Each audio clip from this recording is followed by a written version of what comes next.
ನಮಸ್ತೆ, ನನ್ನ ಹೆಸರು ಮನೋಜ್ ಕುಮಾರ್ ಅಂತ. ಸೃಷ್ಟಿ ಕಂಪ್ನಿಯಲ್ಲಿ ಮಾರ್ಕೆಟಿಂಗ್ ಆಫೀಸರ್ ಕೆಲಸ ಮಾಡ್ತಾ ಇದ್ದೀನಿ. ಇವತ್ತು ನಾವು ಹರೀಶ್ ಕುಮಾರ್ ಅವ್ರ ತೋಟಕ್ಕೆ ಬಂದಿದ್ವಿ. ಸರ್, ನಿಮ್ಮ ಇದು ಸ್ವಲ್ಪ ಹೇಳಿ ಸರ್. ನಮಸ್ಕಾರ. ನಮ್ಮ ಹೆಸರು ಹರೀಶ್ ಕುಮಾರ್ ಅಂತ. ಹೊಸಳ್ಳಿ ಗ್ರಾಮ, ಚಿನ್ನಕೋಟೆ ಹೋಬಳಿ, ಶಿಡ್ಘಟ್ಟ ತಾಲೂಕು. ನಾವು ಆಲೂಗಡ್ಡೆ ಸುಮಾರು 3 ವರ್ಷಗಳಿಂದ ಬೆಳೀತಾ ಇದ್ದೀವಿ. ಈ ವರ್ಷ ನಮ್ಮ ಮಂಜಣ್ಣವರು ಸೃಷ್ಟಿ ಕಂಪ್ನಿಯಿಂದ SOP ಮತ್ತು ಕೊಟ್ಟಿದ್ದಾರೆ, ಟಿಪ್ಸ್ ಕೊಟ್ಟಿದ್ದಾರೆ. ಅದು 15 ಡೇಸ್ಗೆ ಒಂದು ಸತಿ ಇಂಟರ್ವಲಲ್ಲಿ ಸ್ಪ್ರೇ ಮಾಡಿ ಅಂತ ಮಾಡ್ತಾಯಿದ್ದೀವಿ. ಇದು 2 ಸ್ಪ್ರೇ ಕೊಟ್ಟಿದ್ದೀವಿ. ಈಗ ಚೆನ್ನಾಗಿದೆ, ಈಗ ನೋಡ್ಬೋದು. ಅಣ್ಣ, ನೀವು ಮೈಕ್ರೋಶೂರ್ ಸ್ಪ್ರೇ ಕೊಟ್ಟಮೇಲೆ ನಿಮಗೆ ಹೇಗೆ ಅನಿಸ್ತು ರಿಸಲ್ಟು? ಗಿಡದಲ್ಲಿ ಏನು ಬದಲಾವಣೆ ಆಯಿತು?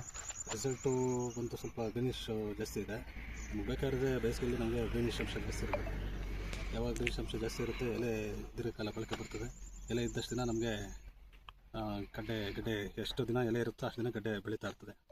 ಸೊ ಒಳ್ಳೆ ಇಳುವರಿ ಎಕ್ಸ್ಪೆಕ್ಟ್ ಮಾಡ್ಬೋದು. ಅದು ಬಿಟ್ಟು ನೀವು ಬೇರೆ ವಾಟರ್ ಸಾಲ್ಯುಬಲ್ಸ್ ಯಾವ್ದು ಯೂಸ್ ಮಾಡಿದ್ರೆ ಸೃಷ್ಟಿ ಕಂಪ್ನಿದು? ವಾಟರ್ ಸಾಲ್ಯುಬಲ್ಸು 13045 ಅಂತ ಇದೆ. ಅದರ ನಂತರ SOP ಹೇಳಿದ್ದಾರೆ, ಇವೆರಡು ಮಾಡಿದ್ದೀವಿ. 13045 ಕೊಟ್ಟಮೇಲೆ ನಿಮಗೆ ಕಾಯಿ ಸೈಜ್ ಬರೋದಾಗಲಿ ಏನಾದರೂ ನಿಮಗೆ ಇಂಪ್ರೂವ್ಮೆಂಟ್ ಆಗಿದೆಯಾ?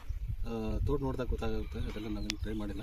ಬಟ್ 13045 ಮೊದಲೆಲ್ಲ ಮಾಡಿದಿರಲ್ಲ, ಬೇರೆ ಕಂಪ್ನಿಗೆಲ್ಲ ಮಾಡಿದ್ವಿ. ಈ ಸತಿ ಮಾಡಿದ್ರೆ ಇವ್ರು ಕೊಟ್ಟಿದ್ದೀರಾ, ನೋಡ್ಬೇಕು ರಿಸಲ್ಟು, ಅದನ್ನು ನೋಡ್ಬೇಕು. ಬಟ್ ಇದು ನಮ್ಮ ಕಣ್ಣು ಕಾಣಿಸ್ತಾ ಇದೆ. ಈಗ ಯಾವುದು ನೀವು ಇದು ಕೊಟ್ಟಿದ್ರಲ್ವಾ, ಮೈಕ್ರೋನ್ಯೂಟ್ರಿಯೆಂಟ್ಸು, ಮೈಕ್ರೋಶ್ಯೂರ್ ಅಂತ ಕೊಟ್ಟಿದ್ದೀರಾ.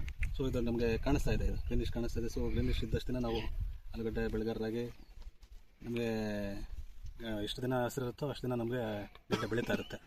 ಅದು ಆಬ್ವಿಯಸ್ ಆಗಿ ಹೇಳ್ಬೋದು. 13045 ಕೆಲಸ ಮಾಡುತ್ತೆ, ಅದು ರಿಸಲ್ಟ್ ಗೊತ್ತಾದ ಗಡ್ಡೆ ಆಗೋದ್ಮೇಲೆ. ಸರಿ ಸರ್, ಥ್ಯಾಂಕ್ ಯು.